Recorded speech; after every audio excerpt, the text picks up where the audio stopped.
దేశంలో బీసీ గణన జరగాలని కాంగ్రెస్ కోరుతుందని అన్నారు. కాంగ్రెస్ సీనియర్ నేత మల్లు రవి ఢిల్లీలో బీసీ సంక్షేమ సంఘం ఆధ్వర్యంలో జరుగుతున్న ధర్నాలో మల్లు రవి పాల్గొన్నారు. బీసీలకు చట్టసభల్లో రిజర్వేషన్లు కల్పించాలని డిమాండ్ చేశారు. త్వరలో రాష్ట్రంలో బీసీ గణన చేపట్టబోతున్నామన్నారు. కేంద్రంలో బీసీ మంత్రిత్వ శాఖ ఏర్పాటు చేయాలని డిమాండ్ చేశారు.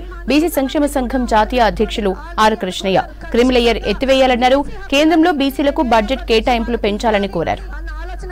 మాకు పూర్తి నమ్మకం నాయకులకి ఇక్కడికి వచ్చినటువంటి సోదర సోదరులందరికీ కూడా ధన్యవాదాలు. రాహుల్ గాంధీ గారు భారత్ జోడో యాత్రలో భారత్ జోడో న్యాయ యాత్రలో కూడా చెప్తున్నారు. రాహుల్ గాంధీ గారు మాట్లాడిన తర్వాతనే భారతదేశం మొత్తంలో బీసీ జనగణన మీద రాష్ట్ర ప్రభుత్వాలు కేంద్ర ప్రభుత్వాల్లో కదలిక వచ్చింది.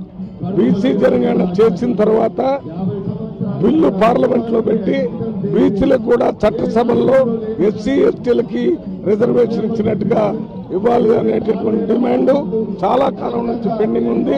రాజ్యాంగం రాసేటప్పుడే అంబేద్కర్ గారు బీసీలకు కూడా ఎస్సీ ఎస్టీలకు ఇచ్చినట్టుగా రాజ్యాంగపరమైనటువంటి చట్టపరమైన హక్కులు ఇవ్వాలని ప్రయత్నం చేస్తే తర్వాత కమిటీని వేసి ఆ కమిటీ రిపోర్ట్ ప్రకారం బీసీలకు కూడా రిజర్వేషన్ చట్టసభల్లో ఇవ్వచ్చు అని చెప్పడం వల్ల అది ఆగిపోయింది.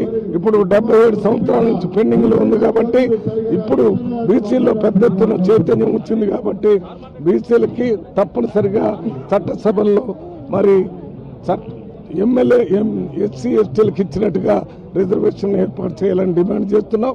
పార్లమెంట్ లో బీసీ బిల్లు పెట్టాలని, బీసీ ఉద్యోగులకు ప్రమోషన్ రిజర్వేషన్లు పెట్టాలని, అదేవిధంగా కేంద్రంలో బీసీలకు ప్రత్యేక మంత్రిత్వ శాఖ పెట్టాలని, తెలుగు రాష్ట్రాల్లో ఉన్న విధంగా ప్రతి బీసీ విద్యార్థి కాలేజ్ స్థాయి విద్యార్థులకు 20,000 రూపాయలు ఫీజు రియంబర్స్మెంట్, టోటల్ ఫీజు